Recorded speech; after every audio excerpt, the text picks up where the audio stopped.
Good day, ma'am, and good day, everyone. So, we are the last group, and my task for today is to discuss the hostage taker 3, which is the inadequate personality of the hostage taker. So, here are the following characteristics, or there's a lot of characteristics of being a hostage taker. So, first, throughout his life, he has demonstrated poor adaptability and effectiveness, poor judgment, and inept responses to social, emotional, intellectual, and physical stress, which may be due to chaotic family relationships, material problems, sexual irregularities, fantasies, and lack of social, physical, and emotional stability. So, second is most likely a high school dropout. So, kani most likely or kasagaran na ang isa sa characteristics sa hostage taker kay kanang mga na drop out sa eskwela tungod sa iyang performance or na siya nabuhat nga mali sa isa kaya eskwela sa isa sa eskwelahan niya. So mo na isa na sa mga characteristics sa being hostage taker. So ikatulo, may have had a succession of jobs having fired from each because of poor performance. So kanipod isa pud ni sa characteristic of being a hostage taker tungod sa natanggal sa siyang trabaho tungod gitanggal sa iyang bossing tungod wala na satisfy iyang amo na tungod pangit iyang performance. So isa po ni sa personality of a hostage taker. So sees himself as a loser, someone who was always failed even crimes may have been poorly planned. So kani wa siya sees himself as a loser, so wala siya salig sa iyang sarili o siya salig sa iyang capacity na mabuhat as a human or sa iyang sarili. So someone who was always failed, so tas tanang butang siguro puros na lang failed, puros unsuccess or wala na success sa iyang nabuhi. So isa po ni sa characteristic of being hostage taker, can be incredibly manipulative. So next is taking hostages may be his last attempt to prove to someone that he can succeed at doing something. So kanina statement, so siguro wala na siya laing choice sa iyang ginabuhi. So ang pagpang hostage na lang iyang last attempt to prove or to para maipakita sa kinsa man na siya mabuhat siyang sarili, na siya mapatunayan sa uban. So the hostage incident, including the attention from authority figures and the media, may be the high point of his life.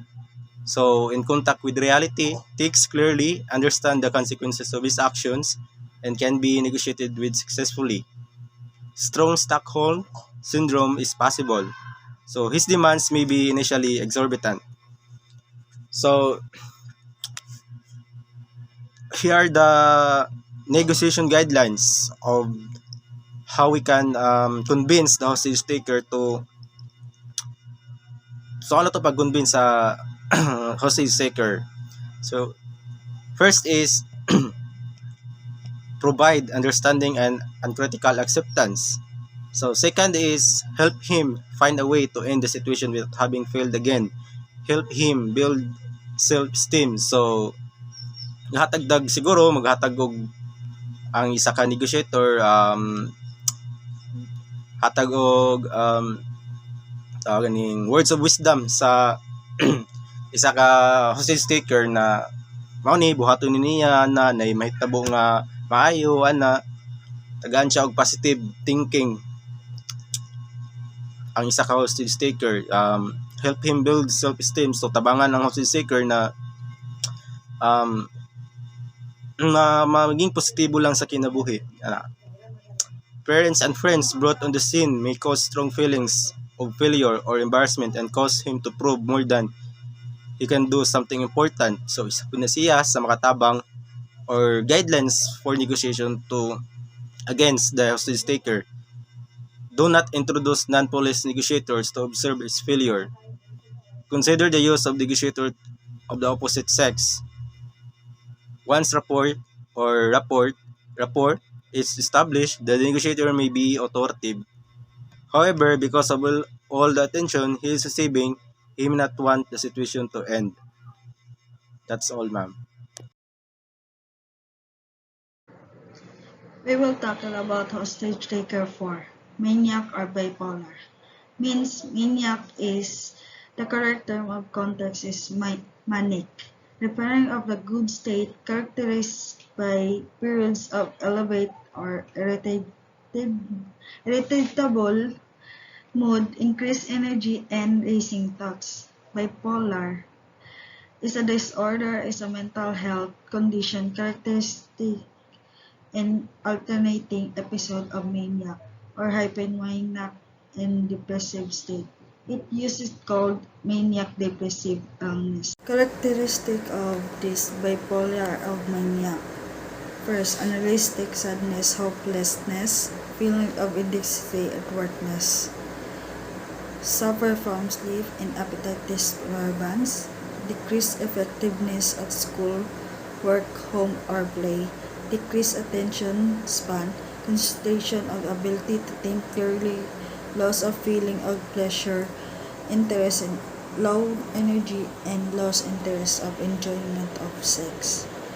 Irritability of excessive anger, brooding about past events, tearfulness or crying, psychomotor agitation or retardation, depressed appearance, feeling of inadequacy, worthlessness, and low self-esteem, hopelessness and helplessness, recurrent thoughts of death and suicide. However, not all depressed persons are suicidal and not all suicidal persons are depressed. Maybe will be well aware of reason of his depression, would congruent hallucination and disillusion are possible. His demand may be summed up in statement go away, showing pain, anger, and conflict. Negotiation guidelines. Psychomotor retardation in presenting negotiator may be a wait longer than usual for reply. Response time is low. Friends and relatives may provoke or escalate feelings of worthlessness and guilt. Beware of sudden improvements that are unrelated to the negotiation. Keep a time perspective. In the here and now, hopeless person cannot imagine the positive future. He will generally have small body space. He will generally be honest and straightforward with the negotiator. Once the rupture has been established, it may be appropriate and strategically directive. Beware of the phenomenon called suicide by cop. Use real world versus abstract concept. Attempt to postpone action as opposed to changing moods. Be empathetic and prepare repeat reassurance again and again. Thank you. Hello, good morning everyone. I'm Jico French of Pilonio and I'm going to continue the report of negotiation guidelines in handling different types of hostage takers. So, hostage taker 5, the situational stress reactor. Stress triggers to emotional symptoms like panic, anger, frustration, and impulsive behaviors. Physical symptoms like muscle tension and sleep issues may also occur, leading to unhealthy coping strategies. This kind of hostage taker has the following characteristic of no history of disorder, clearly identified pre-participating event that led to hostage taking, increased anxiety or agitation, depressed, may feel hopeless, helpless, and out of control, feels that there is no clear and acceptable option for him. So the negotiation guidelines for the situational stress reactor allow him to ventilate his feelings, then try to get him to describe events as objectively as possible. Have him go back over option he has ruled out. review his description of events, and then place him in a more objective and rational perspective. And also try to think that putting yourself on his situation, so you could be more understanding of himself. So hostage taker number 6, the professional criminal. This also could be considered professional killers, often sourced from a private training or criminal network, utilizing their training to detach from their targets, utilizing financial gain and emotional detachment to operate with this network. This usually the easiest type of hostage takers to deal with, since he thinks rationally after examining the situation and calculating the probabilities. These hostage takers may easily come to terms with the authorities. Negotiation guidelines for this is show force but refrain from unnecessary violence or useless killing. So, hostage taker number 7, the terrorists. These people are socially alienation and physiological factors contribute to extremist ideologies, leading to radicalization of social alienation.